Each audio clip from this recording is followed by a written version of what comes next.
Both Europe and Asia hold great mysteries filled with myths and legends about their histories. However, the Bible, with its sacred pages, reveals fascinating secrets about the origins of peoples and races. Europe, being a vast and diverse continent, is home to numerous peoples. But have you ever wondered about the biblical origins of the European peoples? In this video, we will explore the origin of white-skinned peoples based on biblical scriptures and historical accounts that corroborate with the sacred texts. If you are curious about these genealogical issues, check out the origin of European peoples according to the Holy Scriptures. That said, here is another video from the channel. The origin of white people according to the Bible. Physical characteristics such as blonde, red, brown, or black hair, green or dark eyes, or dark and more drawn among others. Civilizations like the Vikings, the Spartans. We also have the Celts, the Medes, the Persians, as well as the Mongols, the Chinese, the Japanese, and Koreans, among many others.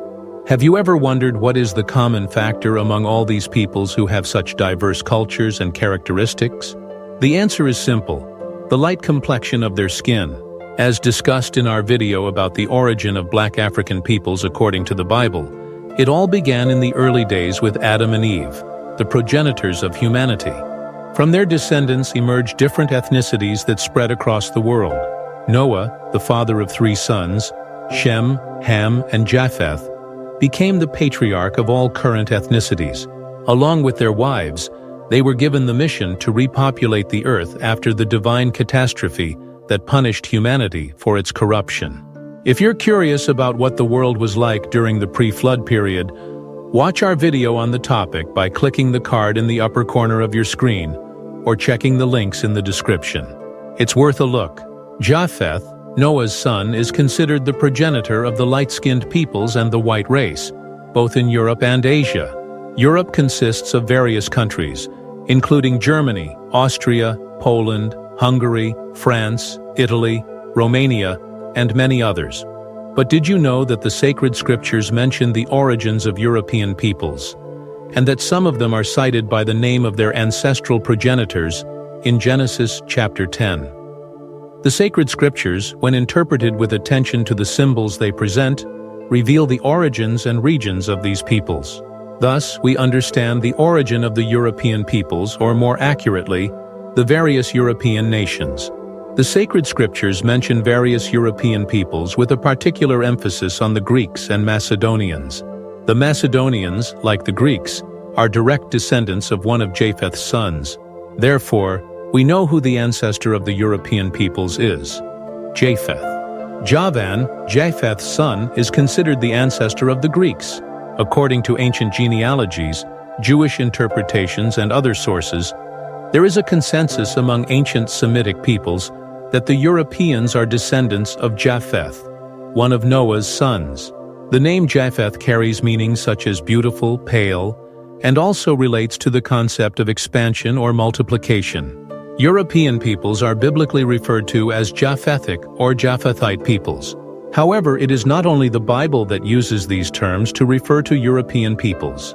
Linguistically, the family of European languages, including English, German, Russian, Ukrainian, and several others, is also called the Japhetic language family in reference to the ancestor of the European peoples. The sacred scriptures mention the progenitors of the European peoples in Genesis chapter 10 and in the book of Chronicles, where we can find Japheth's lineage, his 7 sons and grandsons. Through the names of Japheth's sons and grandsons, we can decipher the origins of the ancient Europeans. In ancient times, the Israelites themselves referred to the European peoples as Japhetites, and specifically those from the region of Greece were known as Javanites, or simply sons of Javan. In the book of Genesis, we find the name of each of these sons, and I will mention each of them here. Japheth's descendants were Gomer, Magog, Madai, Javan, Tubal, Meshech, and Tiras. The sons of Gomer were Ashkenaz, Riphath, and Togarmah, and the sons of Javan were Elisha, Tarshish, Kittim, and Dodanim. The biblical identification of Ashkenaz as the ancestor of the Germanic peoples is an interesting observation that persists among Jews to this day. As we know, Ashkenazi Jews refer to the regions of Germany and other Germanic areas as Ashkenaz, in reference to the ancestor of the Germanic peoples who, according to ancient Jewish views and the Bible, is Ashkenaz. He is considered the ancestral father of the Germanic peoples, including the Germans and the peoples of Scandinavia. Additionally, there is a biblical character named Riphath. According to ancient interpretations, the Irish, direct descendants of the Celts, identified Riphath as their biblical ancestor. Riphath, the son of Gomer and grandson of Japheth, is seen as the ancestral father of the Celtic peoples. The Celts likely originated in the area of present-day Austria and Germany, with evidence of their presence dating back to around 1200 BCE. During the Iron Age, their influence spread over much of Europe. The Celts migrated to the British Isles, Great Britain and Ireland, the Iberian Peninsula, especially in Galicia and the Celtiberian region, and also parts of Gaul, present-day France. They also settled in the Alpine region and present-day Hungary. The Celtic tribes scattered across Europe are therefore considered direct descendants of Riphath. In addition to the descendants of Riphath, there are other sons of Japheth related to European peoples, European regions, or genetically associated with Europeans. For example, Madai is mentioned in the biblical text as one of Japheth's sons. The biblical identification of Madai refers to nations that settled in the region of Iran, known as Aryan or Iranian peoples, and biblically called Madites. One such people includes the Medes and Persians. The term Medes is similar to Madai, indicating a common origin for these peoples. Madai is considered the progenitor of the Medite tribes, including the Medes, Persians, Parthians, and various other ancient Persian origin peoples, all descendants of Madai, son of Japheth. A name that stands out in Genesis 10:2 is Magog along with Tubal and Meshech. Tubal and Meshech are considered the ancestors of the Russian and Ukrainian peoples, as well as other Slavic peoples. According to biblical tradition, Russia and Ukraine are associated with Gog and Magog because Tubal and Meshech are seen as their progenitors. This understanding is widely accepted among scholars and experts in biblical genealogies and nations. Understanding these connections is important for correctly interpreting references to these peoples in biblical apocalyptic prophecies, including in the Book of Revelation, and also in the Old Testament books such as Daniel, Ezekiel, and Isaiah. Knowing the identity and names of these people's ancestors is crucial for a deeper understanding of the sacred scriptures and their predictions. Magog, Tubal, and Meshech are identified as biblical ancestors of the Slavic peoples. It is important to note that Ashkenaz is considered the ancestor of the Germanic peoples and should not be confused with the Slavic peoples. Thus, we have identified the ancestry of some genetically related European groups, all belonging to white European peoples. Another notable biblical character is Tiras, one of the sons of Japheth.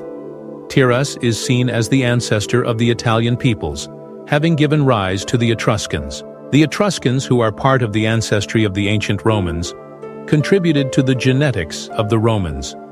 Although the Romans had Etruscan heritage, they also had ancestry from other peoples, including some descended from Javan, another son of Japheth. An interesting detail about Javan, son of Japheth, is that he not only gave rise to the Greek peoples, but also to groups parallel to the Greeks that were related to them, though not Greeks per se. The names of Japheth's sons indicate origins for certain ancient peoples with similar names, despite linguistic differences between Greek and Hebrew or Aramaic. These differences arose from the linguistic diversity caused by the confusion of languages after the Tower of Babel. This differentiation occurred due to human wickedness. Had it not happened, all humans would still speak the same language, the Adamic language. But as a result, many languages emerged. The linguistic change led to a variety of languages and dialects around the world evolving over time. For example, modern Greek is a variant of older Greek dialects. These linguistic transformations illustrate how languages diversified and adapted throughout history. Among the sons of Javan, we find Elisha, This son of Javan is identified as the ancestor of the Hellenic peoples, known in Greek as Hellenes. The Hellenes, corresponding to the Greeks, form a nation and an ethnic group that has inhabited Greece since the 17th century BCE. Today, they are predominantly located in the Greek peninsula, the Greek islands, and Cyprus. Elisha, son of Javan and grandson of Japheth, is thus seen as the ancestor of the original Greeks, the Hellenes. The similarity between the names is notable not only in English, but also in Hebrew and Greek, where we see forms like Elisha, and the similarity in the Greek language. Another son of Javan, who is also of considerable interest due to his frequent mention in the sacred scriptures, is Tarshish. Tarshish is considered the ancestor of the Tartessians, who were the earliest inhabitants of the Iberian Peninsula. Yes, the Iberian Peninsula, where Portugal and Spain are located today, had the Tartessians as its first inhabitants, and Tarshish is one of their ancestors. Although the Portuguese have other origins, including Japhethite influences and a mix with Semitic peoples, they are originally descended from the Tartessians, who in turn are identified as descendants of Tarshish, the son of Javan and grandson of Japheth. Another son of Javan is Kittim, who is often associated with the island of Cyprus. Thus, the Cypriots are considered descendants of Kittim, a son of Javan. The fourth son of Javan is Dodanim, but some theories suggest that the original name might have been Rodanim or Doranim due to similarities between the Hebrew letters R and D, which are frequently confused. The Samaritan Pentateuch uses Rodanim instead of Dodanim, peoples of Dodan. Dodanim is seen as the ancestor of the Dardanians, a Trojan people. The ancient Trojans were the inhabitants of the city of Troy, an ancient city located in the region of western Anatolia, present-day Turkey. Troy is primarily famous for its role in Greek mythology and epic literature, particularly in Homer's Iliad. Troy was situated in a strategic location connecting Europe and Asia, controlling access to the Dardanelles Strait. This position made it a crucial point for trade and politics in the region. Thus, the ancient Trojans are considered descendants of Dodanim. Although I could spend hours discussing biblical identifications and their origins, it would make the video excessively long, and many people dislike lengthy videos. In summary, European peoples are considered direct descendants of Japheth, known as Japhethic peoples. God bless you all, and see you soon.